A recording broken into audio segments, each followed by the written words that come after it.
Your paycheck lands at midnight. You open the app. You promise yourself that this month will be different. 3 weeks later, the balance is back down near zero, and you genuinely can't remember where it went. You call it bad discipline. You call it bad luck.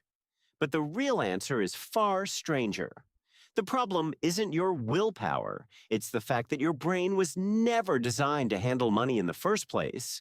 Money is new, almost embarrassingly new. Coins have existed for about 2,700 years. Paper currency, even less. Digital paychecks and savings apps are a blink in time. Your brain, on the other hand, was shaped over roughly 2 million years in a world that had no banks, no interest rates, and no concept of next month. It was built for a completely different kind of survival. And it still runs on that ancient programming today, every time you open your banking app. So what did saving even look like before money existed? For most of human history, it barely did. Early humans lived in small foraging groups, moving with the seasons, eating what they found that day. Food spoiled fast. There were no freezers, no vaults, no long-term storage. If you killed a large animal, you couldn't hoard the meat for a rainy week. It would rot before you got the chance. So what did people do instead? Anthropologists studying modern hunter-gatherer societies, like the Hadza of Tanzania, have found something surprising. People didn't save resources by stockpiling them. They saved by sharing them. A successful hunter would give meat away to the entire camp, not store it for later. That generosity wasn't selfless charity. It was a survival strategy because the real savings account wasn't a hole in the ground. It was other people. If you fed someone today, they would feed you tomorrow when your luck ran out. Your savings lived in relationships, not containers.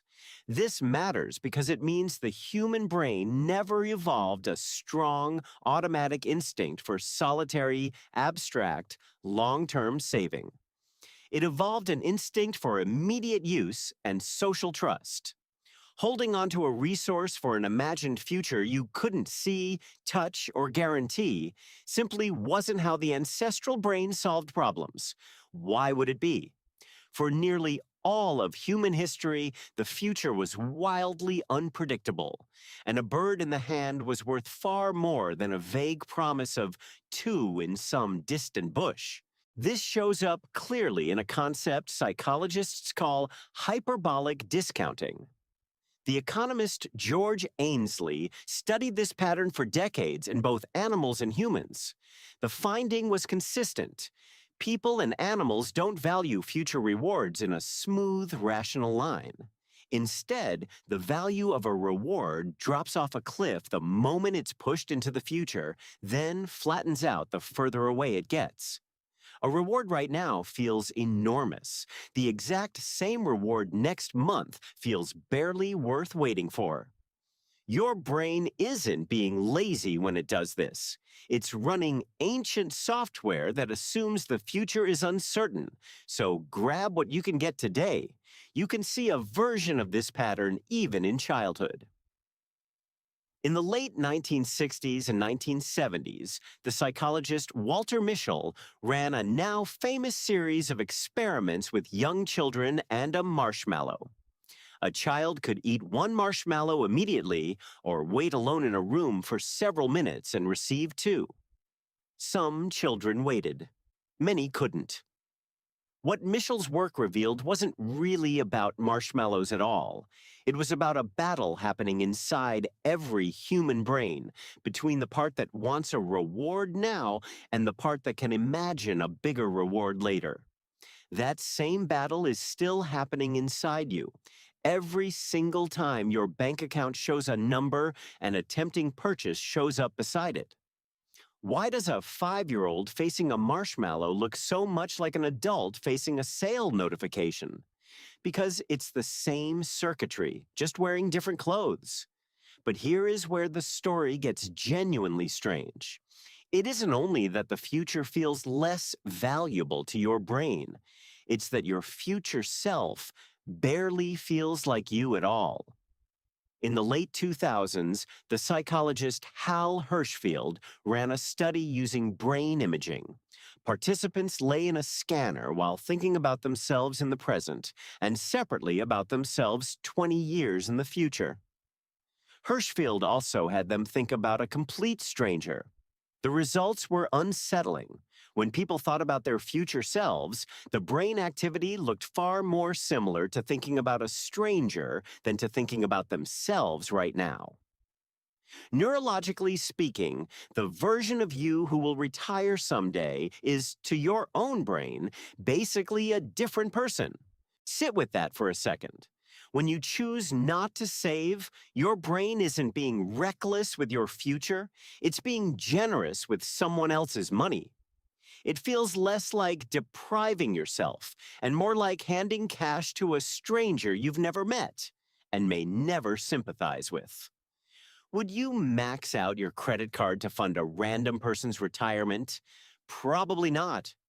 Yet that is neurologically closer to what saving money actually demands of you. This single finding explains so much of what feels like a mystery about personal finance. It's not that people don't understand compound interest. Most people grasp the math just fine. It's that the version of them who benefits from compound interest doesn't feel emotionally real yet. The reward is real, the connection to it is not.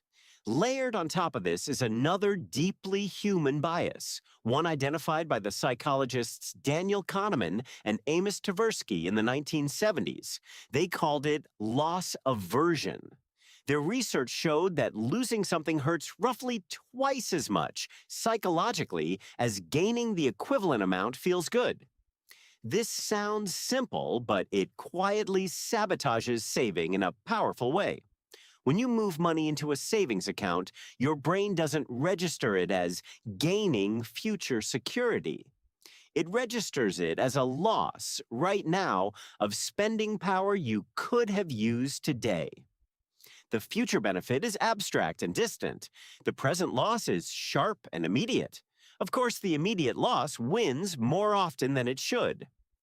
So here you are, a brain shaped by feast or famine foraging, wired to discount the future sharply, convinced your future self is practically a stranger, and primed to feel today's saved dollar as a loss rather than tomorrow's gift.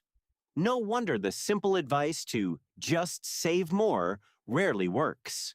It's not simple at all. It's fighting against nearly 2 million years of inherited wiring. But here's the twist within the twist. Once researchers understood this wiring, they stopped trying to fix willpower and started redesigning the environment around it instead. In the early 2000s, the economist Richard Thaler, working with Shlomo Benartzi, designed a program called Save More Tomorrow. The idea was almost embarrassingly simple once you understand the psychology behind it. Instead of asking people to cut their paycheck today, which feels like an immediate loss, the program asked them to commit now to saving more later, specifically at the exact moment they received a future raise. That future money had never been in their hands yet. It didn't feel like a loss because it was never theirs to lose in the present. Companies that adopted this approach saw savings rates climb dramatically, in some cases more than tripling over a few years, without participants reporting that it felt painful at all. Around the same period, researchers studying retirement plans found something just as striking. When companies switched from requiring employees to opt in to a retirement plan to automatically enrolling them by default, participation rates jumped enormously. People weren't becoming more disciplined overnight. The system was simply working with their ancient wiring instead of against it. Removing the moment of active, painful choice removed the moment where loss aversion and present bias could win. This is the real lesson hiding inside your bank statement. You are not failing some personal test of character every time your savings goal slips. You're a forager's brain dropped into a world of distant retirement accounts and compounding interest charts, neither of which existed for the 99.9% of human history that shaped your instincts. Your ancestors survived by trusting their community and consuming what they had today because tomorrow was never guaranteed.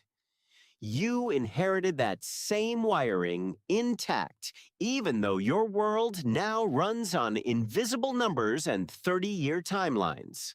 So the next time you open that banking app and feel that familiar flicker of frustration, try seeing it differently. You're not weak, you're ancient. And the real way forward isn't shouting at yourself to try harder. It's quietly tricking your own forager's brain into believing the future is something worth protecting before it even gets the chance to decide it isn't. Your paycheck lands at midnight. You open the app, and this time you understand exactly why saving it feels so unnatural. It isn't a flaw in you, it's a feature of being human.